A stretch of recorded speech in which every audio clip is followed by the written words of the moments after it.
Hello, boys and girls. Lord Hawkeye here again. This is a topic that I've pondered for a while, and it took a little while to get my thoughts organized correctly. When we point out the immoralities with taxation, with welfare and all this sort of thing, that's stealing and it can't be justified and all that sort of thing, the social justice people will sometimes some of them will pretend that taxation isn't theft and all that sort of thing. But there's others who will say, okay, yes, it kind of sort of is theft, but it's necessary. I mean, come on, you can't rigidly adhere to your principles like that. We'll never get anything done that way, and all that sort of thing. And they say you're being too black and white. You got to go for the gray a little bit. And yeah, on the surface that sounds reasonable. I mean, no one wants to be too extreme, and nobody wants to hold everyone back out of stubbornness. But well, let's think about this. Why do we adhere to the non-aggression principle and things like that, even if it seems like it would be a good idea to waive it even just a little bit? Is it just out of pig-headed stubbornness on our part? Is it out of refusal to be more open-minded?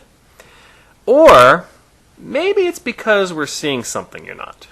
What's that? Let me give you a little hypothetical example, just to set the stage. The common thing going on these days is censorship in video games and all that sort of thing. You know, you got the social justice people going on about sexism in video games, and that's bad. Yes, I'm sorry, I'm going to keep going on about this, but trust me, there is a point here you probably don't hear that often. Now, a lot of people don't like this sexism content in video games, and They say they're not for censorship, but ultimately, if you're saying that something is harmful to society in some capacity, ultimately, yes, you are arguing for censorship. Anyways, so let's say the feminists, they are sick and tired of games that are tailored only to guys and want equal representation. Let's say that you guys got a law passed requiring games to be more open to women, more of them to be tailored more to your tastes. I ask any of the feminists out there, do you think that would be a good thing? Do you think it would be a good thing if you got a law passed requiring that video games catered more to you? Maybe not completely, but just more to you. You think it's a good thing? Well, if you think it is, consider this. You don't like women being portrayed as damsels in distress and all that sort of thing. Okay, I can see that might be annoying. What if instead women were portrayed as as villains? Almost always were portrayed as scheming, evil villains. Would you consider that offensive? Probably. You know who is often portrayed as villains in video games? Religion. Yeah. How many video games can you think of where religious people were up to no good? Breath of Fire 2, there was Grandia 2, there was Final Fantasy Tactics. The list goes on and on and on. Final Fantasy X, that was another big one. And the list goes on. Religions also often in video games are portrayed as bad guys.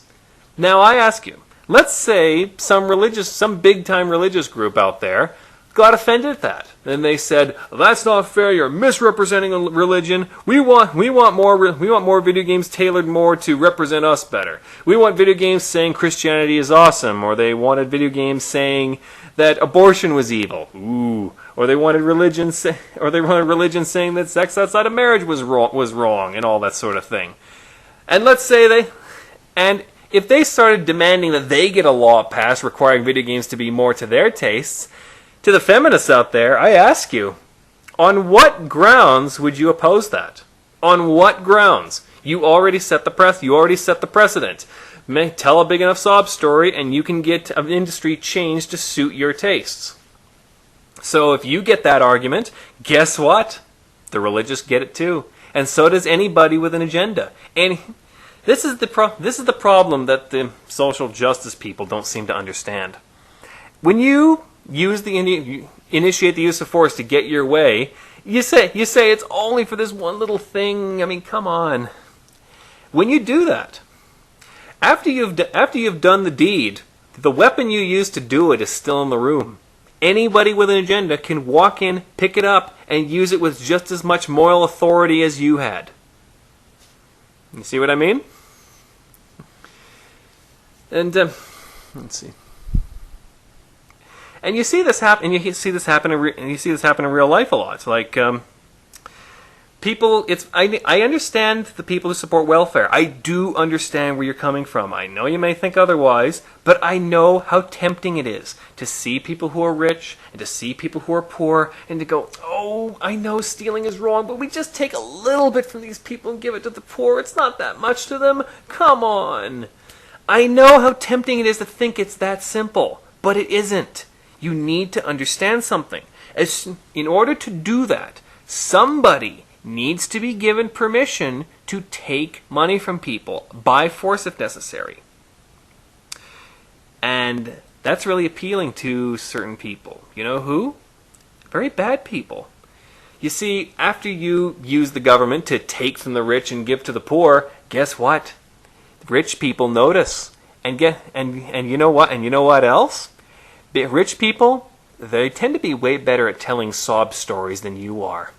So, after you've stolen from them and given to the poor, they now go to the government and go, "Oh, this is not fair. We need this money needs to be redistributed from here to here because of this." And yeah, and guess what? Rich people, they're way better able to lobby governments. They have way more experience talking to them. And guess what? They all too often get their way more often than you do. And of course, this fuels you to demand more social justice programs, then they use that as justification to steal more from everybody else. And the only one who really benefits in the end is government, who's taken their cut of it every step of the way. So, yeah, people say capitalism leads to corporatism. No. Social justice is all these social justice programs. This is what leads to corporatism. I mean, when the banks got all the bailouts, people were shocked, like, how could this happen? Just because you gave the government power to take money from some people and give to others. You think the banksters didn't notice that? You think the banksters didn't say, "Ooh, government can take money from people and give it to others and you get hailed as a hero for it? Damn, we want in on that action." And so they lobby governments, and well, they kind of sort of get their way because they're just that much more persuasive than you are. So what's the moral of this story? It's quite simple. Compromising your principles for the sake of good doesn't work. No matter what, no matter how innocent it may seem, no matter how much of a good cause it might originally be, compromising your principles in the end is a victory for evil. It always ends up, it may not seem like it at the time, but in the end, it will happen. Superhero waves the whole no killing rule just once, and then sometime later he's killing people just for looking at him funny. That's just how it always happens. Why do you think Batman doesn't kill? Because you can't waive your principles and expect to stay on the side of good. It's just that insidious. Well, hope this meant something to someone. Till next time, be aware and be wise.